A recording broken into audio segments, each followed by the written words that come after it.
Dear students, आज हम शुरू करने जा रहे हैं बीकॉम फाइनल ईयर के इंटरनेशनल ट्रेड एंड फाइनेंस के अंतर्गत आयात वित्त। इससे पहले की वीडियो में हमने निर्यात वित्त के बारे में बात कही थी।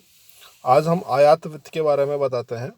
जैसा कि नाम से ही स्पष्ट है, आयात वित्त से अभिप्राय जो लोग आयातक होते हैं, जो माल मंगवाना चाहते हैं, उनको भी माल तैयार करने के लिए, ऑर्डर को रिप्लेस करने के लिए और माल को क्वालिटी के अकॉर्डिंग और एज पर इंटरनेशनल ट्रेड तैयार करने के लिए कई प्रकार के वित्त की आवश्यकताएं होती है। उसे आयात वित्त कहते हैं। साधारण बोलचाल की भाषा में यदि हम बात करें तो आयात वित्त से अभिप्राय आयातकों द्वारा आयात व्यापार की क्रियाओं को संपन्न करने हेतु बैंकों अथवा वित्तीय संस्थाओं से आवश्यक वित्तीय संसाधन जुटाने से है। आयात वित्त की मात्रा आयातकर्ता की साख जमानत की प्रकृति तथा आयात की शर्तों पर निर्भर करती है। आयात वित्त की आवश्यकता आयात की जाने वाली माल को जहाज तक लादने से पूर्व, जहाज पर लदाने के बाद के समस्त खर्चों की पूर्ति के लिए होता है। ओवरऑल उसको जो इंपोर्ट करना है, इंपोर्ट के कंसर्न में जो भी उसका कंसर्न है, जो भी उसको माल मंगवाना है, जो भी उसको करना है, वो सारे उस पर खर्चे सम्मिलित होते हैं। आयात वित्त के विभिन्न तरीके व स्रोत, तो कई प्रकार से आयातक माल मंगवाने के लिए ये डॉक्यूमेंट्स या इन माध्यमों से फाइनेंस की व्यवस्था कर सकता है। प्रलेखीय साख पत्र के माध्यम से कर सकता है। प्रलेखीय साख अपन ने पूरा चैप्टर देखा था। क्रेता साख के माध्यम से कर सकता है। क्रेता साख के माध्यम से यानी खुद क्रेता है तो खुद अगर माल मंगवाना चाहता है तो अपनी साख पत्र तैयार कर सकता है। आपूर्तिकर्ता साख पत्र तैयार कर सकता है। निर्यात आयात बैंक, जो एग्जिम बैंक जिसको अपन बोलते हैं, उसके माध्यम से वित्त की व्यवस्था हो सकती है। विलंबित भुगतान आयात की व्यवस्था भी हो सकती है, जिसमें भुगतान को लिंगर ऑन किया जा सकता है। लाइन ऑफ क्रेडिट के माध्यम से भी किया जा सकता है। आप बैंक से कुछ समय के लिए उधार लेके भी पैसे की व्यवस्था कर सकते हैं। अंतर्राष्ट्रीय लीजिंग के माध्यम से भी विभिन्न संस्थाएं आयातक को पैसे की व्यवस्था करती है। बैंकों से विदेशी मुद्रा में ऋण, नकद, साख तथा अधिविकर्ष की सुविधा, ओवरड्राफ्ट वगैरह की सुविधा भी होती है। आयात क्रेडिट साख भी होती है, जिसमें आयातक को कई प्रकार की कुछ समय के लिए उधार भी पैसा मिल जाता है। फॉरफिटिंग का मतलब ये होता है कि जो उन्हें पहले माल मंगवाया है या अब जो माल मंगवाने जा रहा है, उसके पहले के कोई भुगतान का कोई बैलेंस है तो वो एडजस्टमेंट फॉरफिटिंग के माध्यम से भी किया जा सकता है। आयात ट्रस्ट रसीद के माध्यम से भी, काउंटर ट्रेड है, बैंक गारंटी है, ये सब सारे तरीके हैं जिनसे आयातक फाइनेंस अवेलेबल करवा सकता है। इसके अलावा देश में 3 बड़ी इंस्टीट्यूट है, 3 बड़े संगठन हैं, 3 बड़े संस्थान हैं जो आयातक को पैसा उपलब्ध कराते हैं। पहला है राज्य वित्त निगम, स्टेट ट्रेडिंग कॉरपोरेशन। MMTC खनिज एवं धातु व्यापार निगम, mines and minerals trading corporation, EPC export promotion council.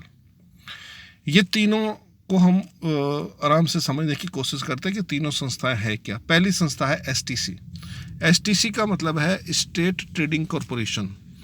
इस निगम की स्थापना भारतीय कंपनी अधिनियम के अंतर्गत 18 मई 1956 को एक सीमित दायित्व के रूप में भारतीय कंपनी अधिनियम 1956 के अंतर्गत स्थापित किया गया था।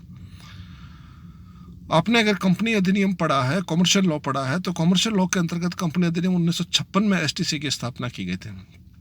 STC एक संस्था है जो आयातकों को बहुत अच्छी मात्रा में वित्त की व्यवस्था करता है।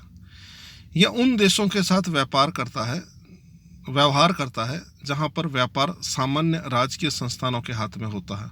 भारत सरकार की विदेशी व्यापार नीति को लागू करने में महत्वपूर्ण सत्र के रूप में कार्य करती है।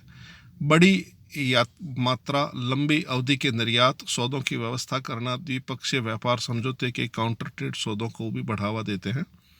मूल्य समर्थन एवं बफर स्टॉक की क्रियाओं का संचालन करते हैं। आवश्यक व दुर्लभ वस्तुओं के आयात की व्यवस्था भी करते हैं। परंपरागत तथा नए उत्पाद के निर्यातकों के लिए भी नए बाजार का विकास करते हैं। ओवरऑल ये 1956 से आज तक आयातकों को अच्छे वित्त की व्यवस्था करता रहा है। इसके अंतर्गत इसकी सहायक कंपनियों के रूप में निम्न 4 है, जैसे है प्रोजेक्ट एंड इक्विपमेंट कॉरपोरेशन, जो कई प्रकार के प्रोजेक्ट बनाता है, कई प्रकार के इक्विपमेंट बनाता है और उसका काम करते हैं। चाय व्यापार निगम, टी ट्रेडिंग कंपनी है जो केवल चाय के व्यापार में लगी हुई है, ये भी इसको फाइनेंशियल हेल्प करती है। मसाला व्यापार निगम स्पाइस ट्रेडिंग कॉरपोरेशन है। दस्तकारी व हथकरघा निर्यात निगम HHEC, जिसको बोलते हैं handicraft and hard export corporation, hand export corporation. तो ये 4 संस्थाएं भी इसके साथ में संलग्न है STC के। दूसरी है MMTCI। MMTCI का मिनरल एंड माइंस वाला है, खनिज और धातु वाला। तो STC पर बढ़ते कारोबार को देखते हुए देश में खनिजों या धातुओं के विदेशी व्यापार को खासतौर पर लोहे या अवयस्कों के निर्यात को बढ़ाने के लिए STC के विभाजन करके MHTCI बनाया गया। यह निगम 26 सितंबर 1963 में बनाया गया था, 1963 में बनाया गया था। यह भारत की सबसे बड़ी सार्वजनिक क्षेत्र की कंपनी है अभी भी। इसको स्थापना करने का उद्देश्य क्या था? तो इसको स्थापना करने का उद्देश्य यह था कि विदेशी मुद्रा का अर्जन करना हो, कोयला, लोहा, वयस्क निर्मित कृषि एवं औद्योगिक उत्पादकों के रूप में प्राथमिक उत्पादकों के निर्यात को संभालना था। उद्योगों के लिए लौह, अलोह, धातु और कृषि उर्वरक जैसे महत्वपूर्ण वस्तुओं का आयात करना। निगम के विविध व्यापार गतिविधियों के तरीके देश व्यापार, संयुक्त उद्यम और अंतर्राष्ट्रीय व्यापार के सभी आधुनिक रूप में सम्मिलित किए गए थे। इसके अलावा MHTC की विशेषता यह रही है कि यह भारत में खनिजों का सबसे बड़ा निर्यातक है। यह भारत के सबसे बड़े बुलियन व्यापारी की गिनती में है। भारत के अलोह धातुओं का सबसे बड़ा आयातक है। यह भारत के इस्पात कोयले का सबसे बड़ा आयातक है। यह भारत में उर्वरकों का प्रमुख आयातक है। भारत में कृषि उत्पादकों का सबसे बड़ा व्यापारी है तथा भारत का सबसे बड़ा अंतर्राष्ट्रीय निगम है। खनिज और धातु उद्योग, माइंस एंड मिनरल्स। तीसरा था EPC, एक्सपोर्ट प्रमोशन काउंसिल। यह भारत सरकार द्वारा देश के निर्यात व्यापार को सुनियोजित और संगठित ढंग से बढ़ाने के लिए उद्योग और खनिज मंत्रालय द्वारा 1950 में निर्यात संवर्धन परिषद EPC की स्थापना की गई थी। इसकी स्थापना का उद्देश्य ये था, या इसके कार्य कहें तो ये थे कि सरकार और निर्यातक के बीच, यार कहाँ चला गया,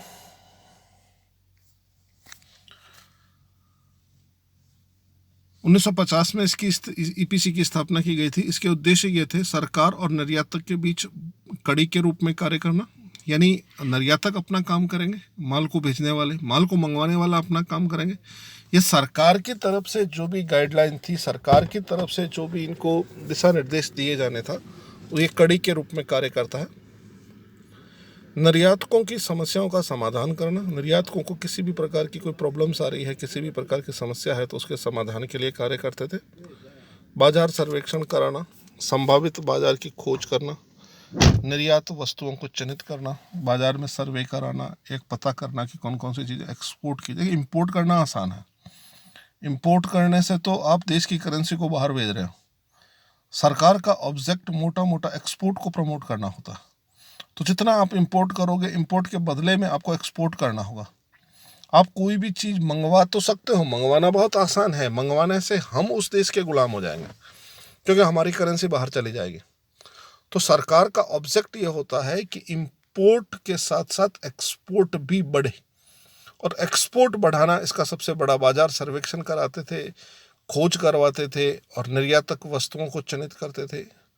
निर्यातकों को सरकार द्वारा दी जाने वाली उत्प्रेरणाओं तथा सुविधाओं से अवगत कराना। अब निर्यातक जो होते हैं, जो एक्सपोर्ट करना चाहते हैं, बहुत से निर्यातक ऐसे होते हैं जो सरकार की गाइडलाइन या सरकार की सुविधाएं या सरकार से मिलने वाली फायदे के बारे में अवगत नहीं होते हैं, तो उन्हें अवगत कराना, जानकारी देना। बाजारों व उत्पादकों के लिए निर्यात लक्ष्यों का निर्धारण और मूल्यांकन करना, निर्यात का टारगेट तय करना, और टारगेट तय करने के साथ साथ निर्यात के जो लक्ष्य हैं, लक्ष्यों के साथ साथ उनका वैल्यूएशन भी किया जाता है, कितना क्या वैल्यू आएगी और क्या कौन से देश में भेजने पे सरकार को सबसे ज़्यादा बेनिफिशियल रहेगा।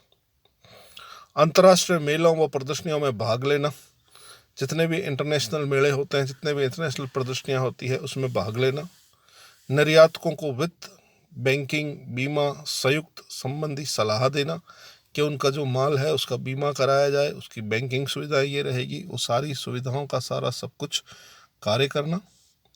उसके अलावा व्यापारिक विवादों को निपटाने में सहयोग करना, किसी प्रकार का व्यापारिक विवाद हो गया तो उसको निपटाने में सहयोग देना। निर्यातकों को साख की रिपोर्ट का आंकलन करना, निर्यातकों को कई प्रकार की अगर क्रेडिट की आवश्यकता है तो उसको क्रेडिट की पूरी हेल्प करना। अंतर्राष्ट्रीय व्यापार केंद्रों संगठनों के सहयोग से निर्यात प्रबंध बाजारों उन्मुख कार्यक्रमों का आयोजन करना, ऐसे प्रोग्राम करना जिससे मार्केट डेवलप हो सके, ऐसे प्रोग्राम आयोजित करना जिससे कई संगठन इंटरनेशनल ट्रेड के लिए जुड़ सके, वो सारे कार्य। समुद्र पार परियोजनाओं, अधिकारियों और क्रेताओं से संपर्क स्थापित करना, जो दूसरे देशों के इंपोर्टर्स हैं उनके और एक्सपोर्टर्स के बीच में कड़ी के रूप में तो काम करते ही करते थे, सरकार के सलाहकार के रूप में भी काम करते, सरकार को एडवाइस भी देते, एक्सपोर्टर को भी एडवाइस देते, इंपोर्टर को भी एडवाइस देते। लेकिन जो उस विदेशों में जो संस्थाएं हैं उनसे इनको अवगत करवाना। निर्यातक सदस्यों को समय पर व्यापारिक पूछताछ और निर्यात अवसरों से अवगत कराना कि कहाँ कहाँ इसकी अपॉर्चुनिटीज़ है, उस अपॉर्चुनिटीज़ को किस प्रकार से बुनाया जा सकता है, ये सारे कार्य। प्रचार प्रसार में सहयोग देना। और भारत में कार्यरत 27 EPC है, जो किताब में लिस्ट दी गई है कि EPC के सेंटर दिए गए हैं 27, उन 27 के 27 को हमें याद करने की ज़रूरत नहीं है, टोटल 27 है। तो आज के वीडियो में आयातक फाइनेंस के मामले में हमने ये देखा कि आयात फाइनेंस होता क्या है, आयात फाइनेंस के तरीके क्या हैं, ये सारे तरीके हैं। और तरीकों के बाद में 3 बड़े इंस्टीट्यूशन की हमने बात की, पहला था STC, दूसरा था MHTC और तीसरा था हमारा एक्सपोर्ट प्रमोशन काउंसिल। इन तीनों के बारे में आपको बताया। आज के वीडियो में हम इतना ही देखेंगे, अगले वीडियो में और देखेंगे। आज के वीडियो देखने के लिए बहुत बहुत धन्यवाद। आगे भी हमारे साथ जुड़े रहें और सारे वीडियो से अपने कोर्स को समय पर पूरा करें। बहुत जल्द ऑफलाइन क्लासेस शुरू होने वाली है, तब अपन क्लास में बचा हुआ कोर्स करेंगे। धन्यवाद।